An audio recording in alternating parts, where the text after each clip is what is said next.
guys, and welcome back to my channel. In today's video, I'm going to be interviewing 4 pretty big travel bloggers on how they have pivoted their businesses in the middle of pandemic. Now, I myself know how hard it is, or was, to keep a travel blog going at the start of this pandemic and lockdown. People were no longer searching for travel, and my income was pretty much decimated overnight. Now, I know I needed to pivot, which is actually part of why I set up this new channel, Social Media Growth Hacks, to teach people about social media marketing and how to make money online. Now, a lot of other travel bloggers have also been pivoting, and I thought you guys might be interested to know how they're doing it, how they're making money, and what their plans are for the future. Hi everybody, I'm Adventurous Kate. I have been blogging about solo and independent travel for women for 10 years now, and it has been my full-time job for almost 10 years now. My name is Flora. I've been running a site called Flora the Explora for maybe the last 8 years, I think. Initially, it was a travel blog. It still kind of is. It's just there's a lot more kind of mental health and grief related stuff in there as well. So my name is Megan Indo. I am one half of Bobo and ChiChi, which is a travel website, and we also have a media company, and we also do a lot of production outside of the travel space as well. But I run Bobo and ChiChi with my husband Scott, who is a professional videographer and photographer. I'm Sonal. My blog is called DrifterPlanet travel blog, and I've been making money by publishing a lot of contents and eventually making money through media buying ads, as most of the travel bloggers are doing. And I also sometimes make money by doing Instagram promotions, Instagram collaboration or social media collaboration, be it Instagram, Facebook, YouTube. Although YouTube not so much, mostly Facebook and Instagram. Okay, so as you can see, most travel bloggers made money from display adverts, from affiliates, and a few other little methods from their travel blogs. And due to the pandemic now, everyone is kind of having to pivot. So let's find out how these 4 travel bloggers have pivoted during lockdown and how well they're currently doing. Well, as soon as the pandemic hit, it became really clear that my income was going to be decimated long term. Most of my income comes from people who are actively researching and booking travel. And as soon as that stops, a lot of the money stops from display ads and from affiliate marketing, so to speak.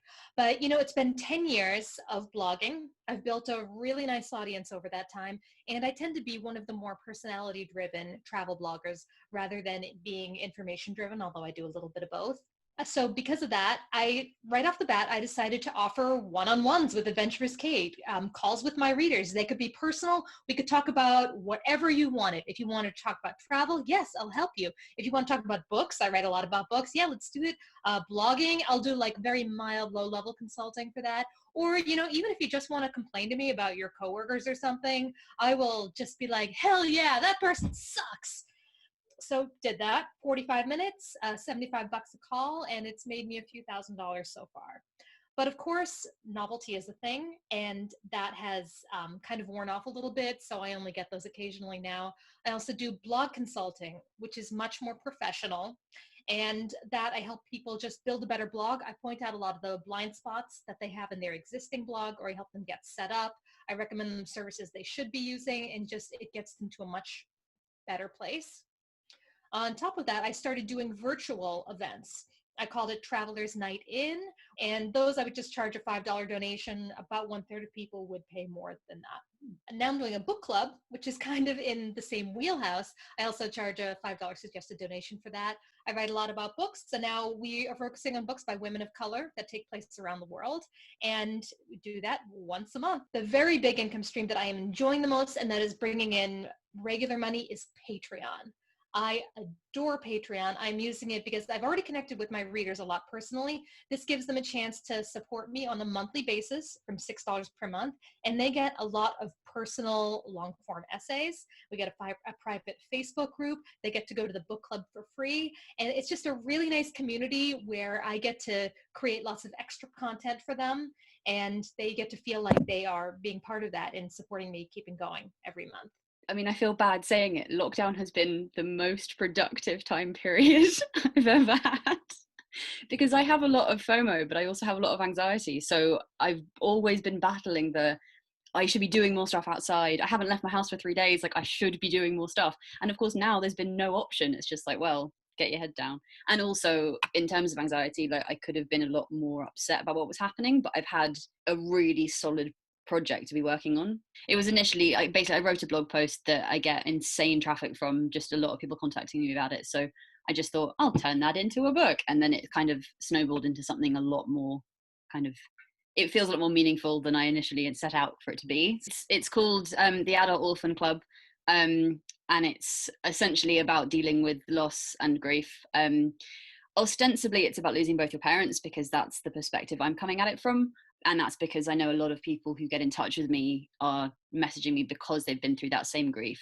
But I think it's also pretty applicable to anyone who's dealt with specifically like serious grief, you know, like a family member or a partner or a child. Maybe a child is a little too different, but yeah, the grief kind of reactions are normally quite similar. It's just the nuances are quite specific. So traffic basically stopped overnight, and like many other bloggers, a lot of us, a big chunk of our income is based on display ads and like affiliate marketing that we run on our website. So overnight, we basically started making like little to nothing on our website, which was our base income. And luckily, since we have like the last few years, we've been working really hard on diversifying our income. So we weren't hit as hard as others, even though we were hit and it obviously hurt. We were seeing everybody basically scramble and try to figure out, shoot, how am I going to make money suddenly in the middle of the pandemic? And we saw people getting really creative, because a lot of content creators have other skills, because being a blogger, you have to basically be your own marketer, graphic designer, photographer, writer. You do everything. I decided that I wanted to do one just for fun, kind of making light of the situation, and about my art. And I was going to pivot by making portraits of people's pets and charging $5 on Fiverr. If you're a pet owner, you probably have this problem. You want to treat your pet like the prince or princess they are, right? Well, you know what princess and princesses have? They have portraits done of them by real artists. Hi, I'm Megan Meow, and I'm here to help you with your pet art. You might be wondering, well, geez, how do I get one of these of my pet? Well, let me tell you, it's as easy as hiring me, Megan Meow, for your pet. Surprisingly, I actually got way more orders than I ever anticipated. I made around $150, so that's not going to pay our rent, but it was extra. You know, the pandemic was stressful, so it ended up being really great beer money. The amount of visitors to my website, they suddenly dropped, because I only make money when people want travel information, and no one wants travel information at the moment. So my revenue dropped to a point that I'm maybe making €2 a day or €1. I don't know. I don't check anymore. I stopped checking. Somehow the timing worked really well, because in February, I actually did a yoga teachers training course in India. And because I'm a content creator, I actively posted my yoga videos on my other Instagram channel, which is a new Instagram channel. And I didn't even expect to start working as a yoga teacher so fast. But when I came back to Germany, somebody in the HR department of a really good company, I won't say the name, she contacted. So I do periodic yoga videos, corporate yoga videos with this company. And it's a good way for me to make money. And another thing I do is that, you know, I have obviously friends and people here in Germany. They've been seeing my yoga videos, and after every week or after every 2 weeks, you know, I do a yoga class here. I can do more, but I'm taking it slow. Yeah. I have pretty much sidelined my blog. I was never making particularly good money from it, and it's always been there as a kind of, I enjoy doing it, but it's not been lucrative, and I have no idea what the book's going to do, but I would hope at the very least it will leverage a reputation of being an expert in a specific niche, and being someone that people come to for that niche. So I'll definitely still keep writing about grief on the site, and probably travel when I ever go anywhere again. But also, I mean, I've been doing this entire book self-published, so I've learned so much. My brain feels like soup a lot of the time, but I have learned so much stuff, and I feel very empowered because there was so much that I assumed I'd never learn. And I was just like, I'll have to outsource this. I have to spend more money to like find someone who can do it for me. And it's like, no, I can do this. I'm capable. So I know there's a lot of blog resources for that kind of stuff, but there's every chance I'll write some stuff like that as well. So that's quite a nice pivot. Have a little how to publish a book section on my site. It just happened on its own because, you know, I really love yoga and I'm so passionate about it. I just started posting stories and videos every single day and it happened. I finally have time to go through all my video content because I have a lot of footage and I can finally, you know, organize my thoughts and make videos. I don't know, my YouTube suddenly, during this time, I looked back and suddenly I have 1,000 followers. And I know a year or 2 years back, you had 1,000 followers and it suddenly went to 20,000 followers. Obviously, because you released awesome videos every week and sometimes every day.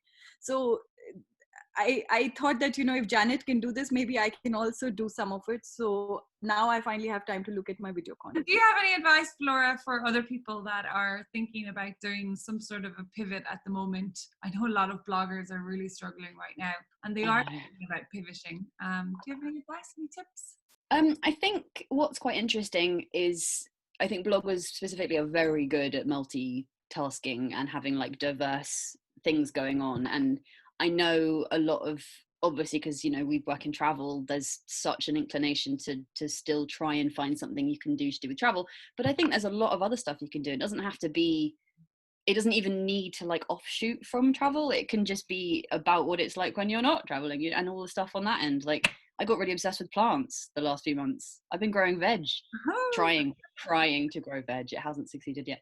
But even on that end, I could be writing stuff about that. Like, I think it's totally valid to be exploring all the other things you're interested in and just seeing what happens. I just have one tip.